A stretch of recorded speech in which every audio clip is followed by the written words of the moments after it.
यात्रा तो हर साल जहाँ से चलती है। जो गवर्नमेंट का काम है वो यहाँ होता है। और मैंने तो एक बार नहीं हजारों तरफ कहा है कि गवर्नमेंट का जो कार्य है वो हमारे महात्मा जी करते हैं।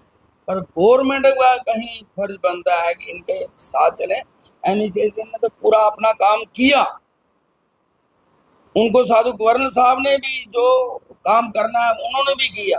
पर जो ग्राउंड लेवल का काम है वो महात्मा जी देखते हैं। क्योंकि आपको पता है पूरे भारतवर्ष से महात्मा आते हैं। पूरे भारतवर्ष से नहीं, पूरे विश्व से जहाँ भी हमारे सनातनी है अमरनाथ यात्रा में वो आते हैं। और यही एक जगह है जहाँ 2000 आदमी का रहने का खाने का बंदोबस्त होता है। भगवान की महात्मा जी के पर इतनी कृपा है, घर में 2 आदमी की रोटी बनानी हो तो बर्तन खड़कते रहते हैं। और आपको पता है महात्मा किस ढंग से बात करते हैं। जो बाहर से महात्मा आते हैं खाएंगे भी और गाली भी निकालेंगे, और इन्हीं का ही काम है जो सहन करना। यहाँ कभी पानी की व्यवस्था, कभी किसी चीज की व्यवस्था घर में वो पूरी नहीं कर सकते, पर महात्मा जी की ऐसी ईश्वर की कृपा है, सारा काम पूर्ण होता है। और यहाँ हर चीज की कोई कमी भी दिखती नहीं है। बड़े ढंग से महात्मा आते हैं और बड़े ही ढंग से यात्रा करके यहाँ रुकते हैं। और पूरे भारतवर्ष में जम्मू कश्मीर का और मेन प्राणी मंडी का ही नाम होता है। भारतवर्ष में यहाँ जो अमरनाथ यात्रा का लंगर लगता है, पूरे 12 महीने तो लंगर चलता ही है, पर अमरनाथ यात्रा के ऊपर बड़ा ही भव्य लंगर होता है। सब लोगों का संयोग होता है और हर आदमी यहाँ चाहता है कि हम सेवा में जाएं।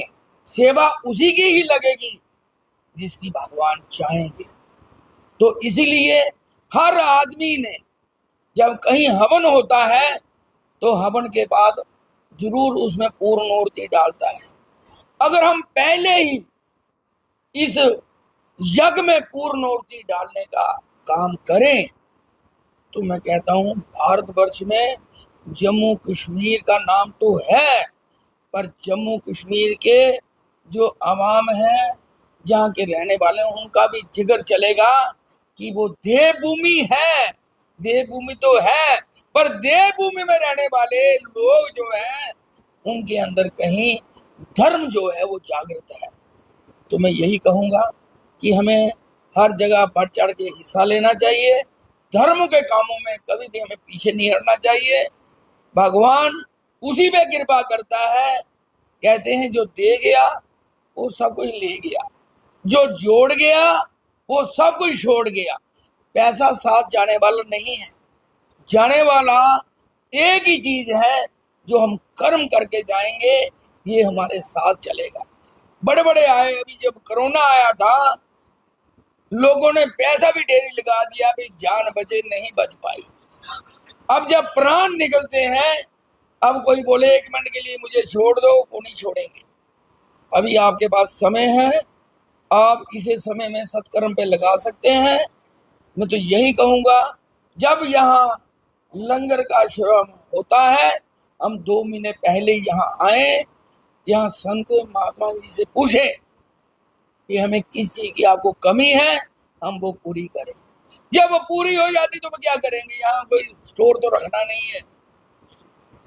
तो यहीं से जो हमारा स्टाफ है वो तो लेता ही है, और जो सिक्योरिटी के लोग हैं जितने भी आते हैं वो भी यहीं खाते हैं।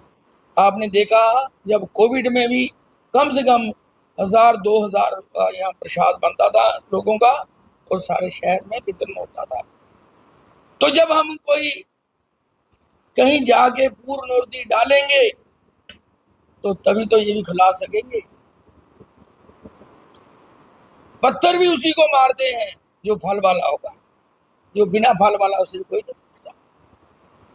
महात्मा जी का ही इतना बड़ा दिल है, खिलाते भी हैं और बातें भी सुनना पड़ती हैं लोगों की, फिर भी परवाह नहीं करते हैं। तो मैं प्रशासन के फिर भी बड़ा धन्यवाद करूंगा कि उनका बड़ा संयोग रहा। मैं तो एलजी महाराज को ये बोलूंगा, एक बार यहाँ आप आए, यहाँ की व्यवस्था देखें, आपका जो मन है गदगद हो जाएगा। मैं कहता हूं जब आपका मन जहाँ गदगद होगा तो शायद महात्मा जी को बड़ा सुकून मिलेगा कि आपकी तरफ से भी हमें कोई ना कोई योगदान जरूर मिलेगा। क्योंकि योगदान एक ऐसी चीज है, कोई भी आप चीज बनाओ बिना नमक के होगी उसका टेस्ट नहीं बनेगा। हर आदमी का अपनी अपनी जगह महत्व है। और सबसे बड़ी बात है, यहाँ जब लंगर शुरू होता है तभी यहाँ भजन कीर्तन शुरू होता है। अब लंगर की विश्राम होने जा रहा है, 12 महीने में विश्राम कहूंगा नहीं क्योंकि 12 महीने चलता ही रहता है। अमरनाथ यात्रा पे विश्राम होने जा रहा है। कल से यहाँ भागवत कथा होगी, 27 को पूर्णोर्ती पड़ेगी। फिर उसके बाद जन्माष्टमी का बाहर वृंदावन से जो हमारे वैष्णव मंत संत आ रहे हैं, वो उनकी जो झांकियां हैं, रासलीला है, वो भी आपको देखने को मिलेगी। सिर्फ आपने अपना तन और मन देना है। धन तो आपकी मर्जी है, धन उसी का ही लगेगा जहां जिसके भगवान की कृपा होगी। ये यहाँ धर्म के ऊपर धन लगाना, धन पवित्र होता है दान करने से, जीवा पवित्र होती है कीर्तन करने से, और पैर पवित्र होते हैं हमें यात्रा और अच्छी जगह जाने से।